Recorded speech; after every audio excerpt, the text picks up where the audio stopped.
बेचन भैया डॉक्टर साहब, ये गीत के स्वर्गीय बेचन गुरु राजभर बेचन राजभर ये गीत के गावे, बड़ा लहाई के गावे, बड़ा मीठ लगे। कैसे गावे मास्टर साहब?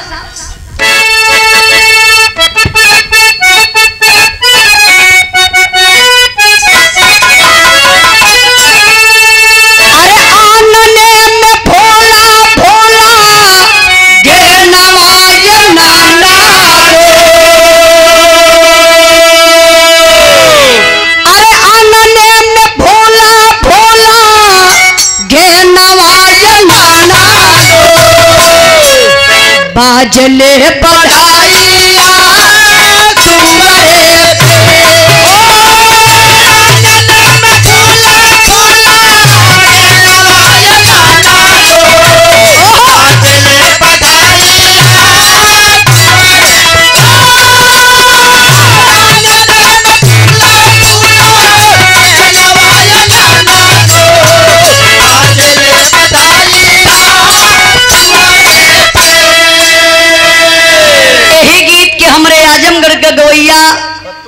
पत्तू दादा बड़ा लहाई के गावत रहलन। कैसे गावा माली? नहीं खत्म हो गया कांड आई पत्तू दादा के हमरे आजमगढ़ के गवैया बड़ा लहाई के गावे। का गावे? आए अरे नदी भौजिया दोनों एक सामोरिया, अरे नदी भौजिया दोनों एक सामोरिया, तू न उनके पिया पारा देसिया हो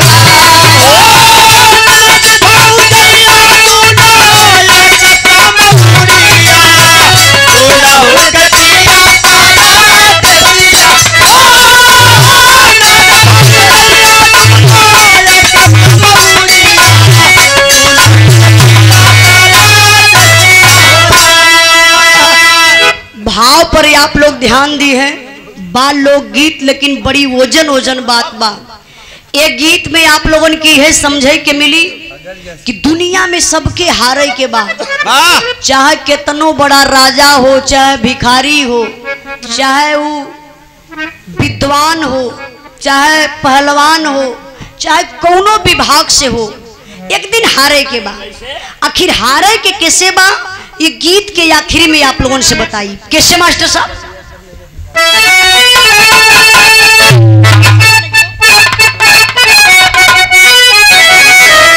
अरे केहू नहीं छोड़ल चाहे भैया जहनवा,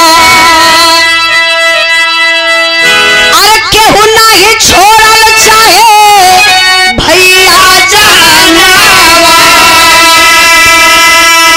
एक दिन जमीन पारल छोड़ के, केहू नहीं छोड़ल चाहे भैया जहनवा, एक दिन जमीन पारा छोड़ के, सब ही के प्यारा होला जनवा परनवा, फिर भी शरीर पारल छोड़ ही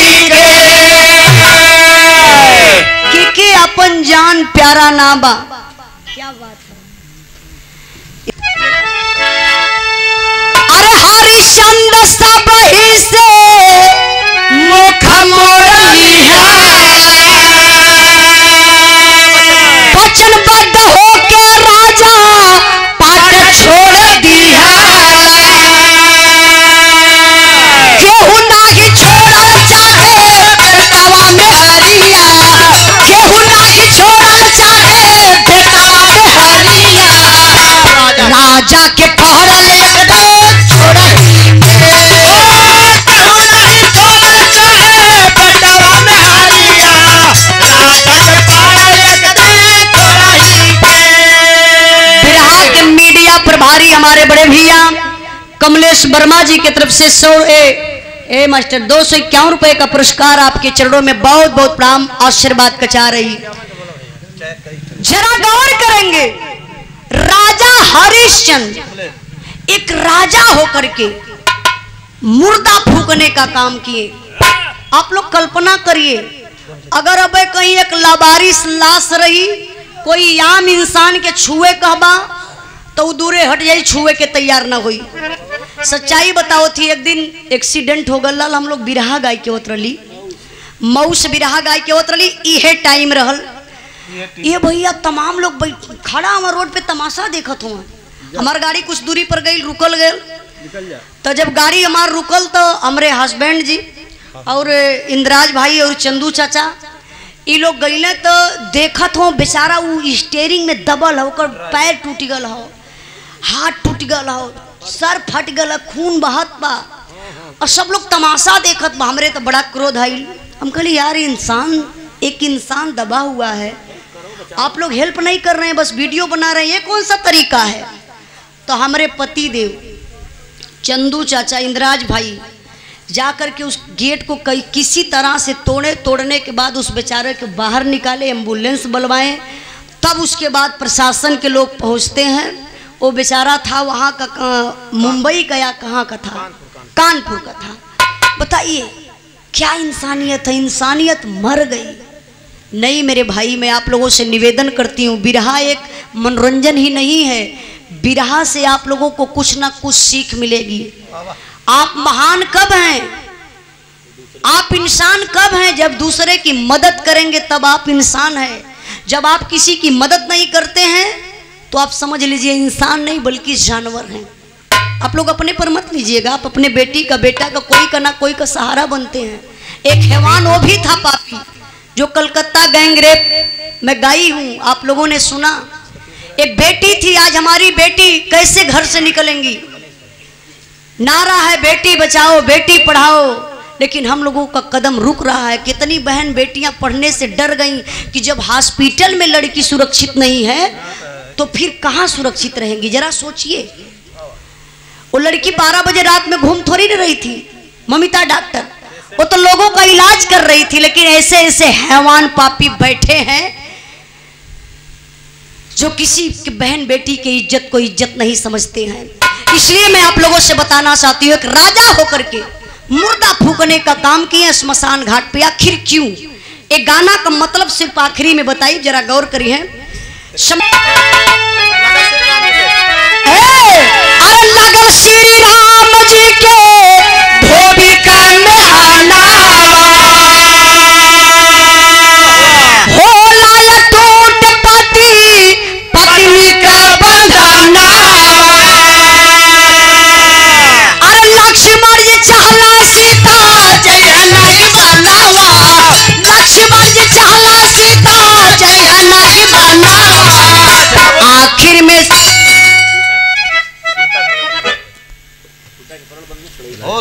तो के देखत है, उनके ना देखत है, तो के देखत है। अब फिर से, अरे लक्ष्मण जी चाहला सीता जय नहीं बनावा, लक्ष्मण जी चाहला सीता जय नहीं बनावा। सीता के पहरल वन में रही के,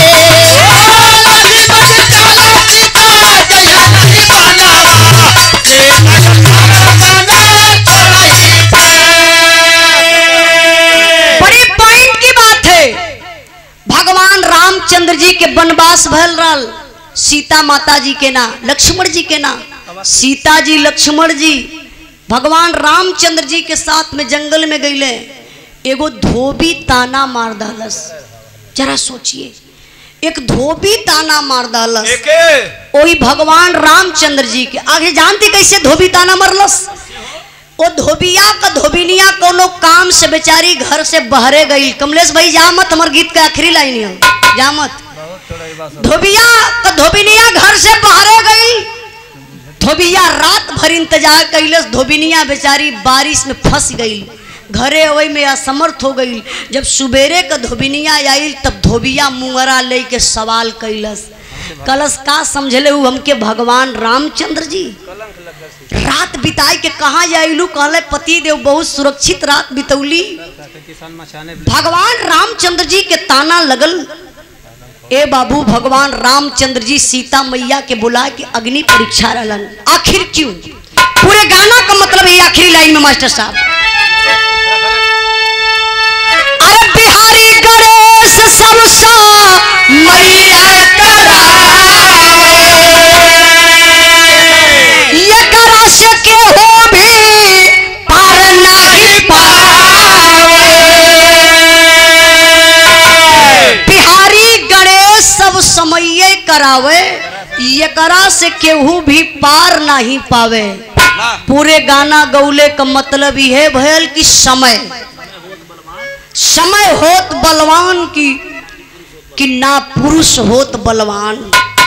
समय जरा गौर करिए, समय का चक्र जब चलता है बाबू ना, बड़े से बड़े लोग धाराशाही हो जाते हैं। ये लिए हमें गीत के आखिरी में गौली कि आप लोग सुनबा तो आप लोगों के माइंड में बसल रही। समय का इंतजार जरूर करिया ना। बहुत ज्यादा खुशी में कोनो वादा कर दिया, आदमी ज्यादा खुश हो जाला तो बड़े खुशी में वादा कर देला, लेकिन समय चाहिए तब ही निभाई पेबा, ना चाहिए तो फेल हो जाइबा, बेइज्जत हो जाइबा। ए लिए बहुत खुशी में ना वादा करिहा और ना बहुत जल्दी कौनो बात कौनो काम का निर्णय लिहा। जल्दी से निर्णय लेला कि हाँ भाई हम तो के 10 लाख रुपया दे, लेकिन मौके पे 10 रुपया ना दे पैबा, 10 लाख का बात छोड़ा। ए लिए हमें गीत के गौली कि आप लोग कभी भी कहीं भी रहिहा तो एक बार समय का इंतजार जरूर करिहा। देखा समय रहल, समय से बिरहा शुरू भइल, समय से बड़ा बढ़िया इंजॉय भइल। आ देखा यह समय रहा कि यही समय बंद हो लिखल रहल, देखा बंद होत बा बिरहा। इस समय का देन बा, ये लिए आप लोग भी अपने अपने समय का इंतजार जरूर करिए। हमारे गीत का आखिरी लाइन बा, ये भाव पर आप सम्मान कुहू जायसवाल जी की तरफ से 51 रुपए का पुरस्कार, बहुत बहुत प्रणाम, आशीर्वाद का चाह रही। आई